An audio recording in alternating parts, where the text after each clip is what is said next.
अस्सलाम वालेकुम। सो अभी तक आप लोगों को पता चल गया होगा कि टेलीनॉर को पीटीसीएल ने खरीद लिया होगा। कल हम लोगों ने इसके ऊपर एक वीडियो भी की थी। उस वीडियो के नीचे जो क्वेश्चन मुझे सबसे ज्यादा पूछा गया कि भाई इजी पैसा का क्या सीन है, इजी पैसा को खरीदा गया या फिर नहीं खरीदा गया, अगर आपके इजी पैसा के अंदर पैसे पड़े हुए तो क्या आपको निकाल लेने चाहिए। मेरे भी 112 रुपए पड़े हुए थे, मैंने सारी की सारी रिसर्च कर ली हुई है। मुझे अपने पैसों की फिक्र थी, कल तक इतनी ज्यादा डिटेल सामने नहीं आई थी, लेकिन आज आप लोगों को मैं पूरी की पूरी डिटेल दूंगा और आपको ये भी बताऊंगा कि आपको कुछ करना है या फिर नहीं करना। वीडियो काफी इंपॉर्टेंट है, अगर आप लोग चैनल के ऊपर नए हैं तो सब्सक्राइब कर लीजिएगा। इसके अलावा हम लोग 5G के बारे में भी थोड़ी सी बात कर लेंगे, क्योंकि 5G को लेकर भी काफी एक इंटरेस्टिंग अपडेट सामने आ रही है।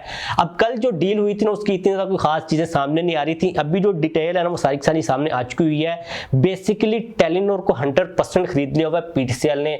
अब ये जो 100% का वर्ड है ना, ये काफी ज्यादा ट्रिकी है। अब एक जो बिजनेस की साइड है टेलीनॉर की, वो बैंक वाली भी है जिसके अंदर इजी पैसा आ जाता है, वो एक डिफरेंट साइड है।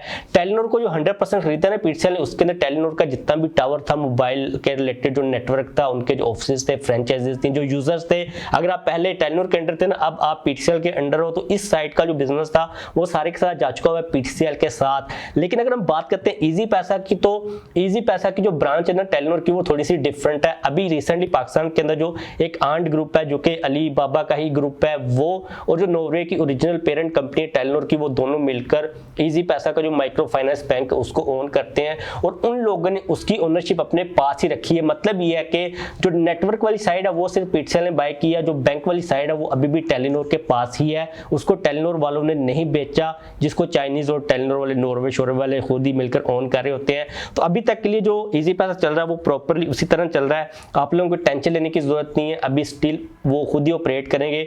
इजी पैसा की जो ओनरशिप है, जो मालिक थे, जो मैनेजमेंट वाली सारी टीम थी, वो वही है, टेलीनॉर के पास ही इजी पैसा, वो अभी पीटीसीएल के पास नहीं गया। टेलीनॉर वाले इजी पैसा को खुद ही ऑपरेट करते हैं पाकिस्तान के अंदर या फिर नहीं करते, वो बात की बात है, वो बाद में वो लोग डिसाइड करेंगे। लेकिन अभी तक के लिए वही सेम टेलीनॉर की ही ओनरशिप चल रही है इजी पैसा को लेकर, और आप लोगों को कोई टेंशन लेने की जरूरत नहीं है। मैंने कॉल वगैरह भी की है हेल्पलाइन के ऊपर, वो कह रहे हैं कि भाई ये चलता रहेगा।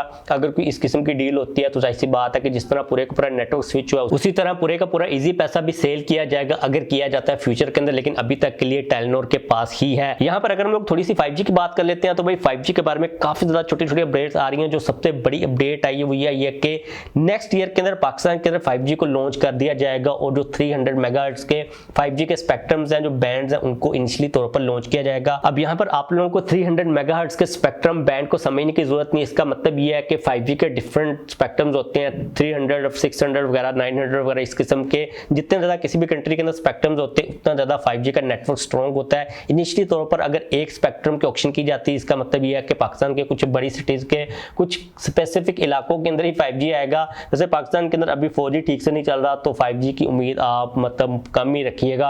अगर आप कहीं लाहौर में या फिर कराची में, इस्लामाबाद के किसी पोस्ट स्पेसिफिक इलाके के अंदर नहीं रहते, क्योंकि पाकिस्तान के अंदर 4G को भी काफी इंप्रूव करने की जरूरत है। इसका जो एक सोल्यूशन वो ये है कि भाई पाकिस्तान के अंदर स्टारलिंक आ जाए और वो सस्ता हो, क्योंकि पाकिस्तान काफी ज्यादा बड़ा है, काफी रिमोट एरियाज है। केपी के अगर हम लोग जीबी की बात करते हैं, तो पहाड़ों के अंदर नेटवर्क को लगाना इटसेल्फ काफी ज्यादा मुश्किल काम होता है। तो वहां पर अगर किसी भी कंपनी को स्टेबल नेटवर्क की परफॉर्मेंस देनी है, तो उनको भाई सैटेलाइट के थ्रू ही आना पड़ेगा। अभी मैं एक आर्टिकल रीड कर रहा था जिसके अंदर वो लोग ये कह रहे थे कि पाकिस्तान के अंदर ये जो डील हुई ना पीटीसीएल की और टेलीनॉर की, इसका फायदा ये होगा कि क्योंकि एक ही टावर के ऊपर एक ही कंपनी के पास ज्यादा नेटवर्क होंगे, तो वो नेटवर्क को अच्छी तरह इंप्रूव कर सकेंगे। अब इसका सिंपली मतलब ये है कि पीटीसीएल के पास एक तो पीटीसीएल का नेटवर्क ना, साथ में यूफोन का नेटवर्क भी है, साथ में टेलीनॉर का नेटवर्क भी है, तो वो एक ही टावर के ऊपर अच्छी तरह परफॉर्मेंस दे सकेंगे। अब जब टेलीनॉर अकेला चल रहा था, तो उनको अपने टावर लेने पड़ने थे, कंपनी का बजट कम होता है, पाकिस्तान के अंदर इतने ज्यादा यूजर्स नहीं है, कोई प्रीमियम खास यूजर्स नहीं है। तो जब एक बड़ी कंपनी मल्टीपल ब्रांचेस को लेकर चल रही होती है, तो वो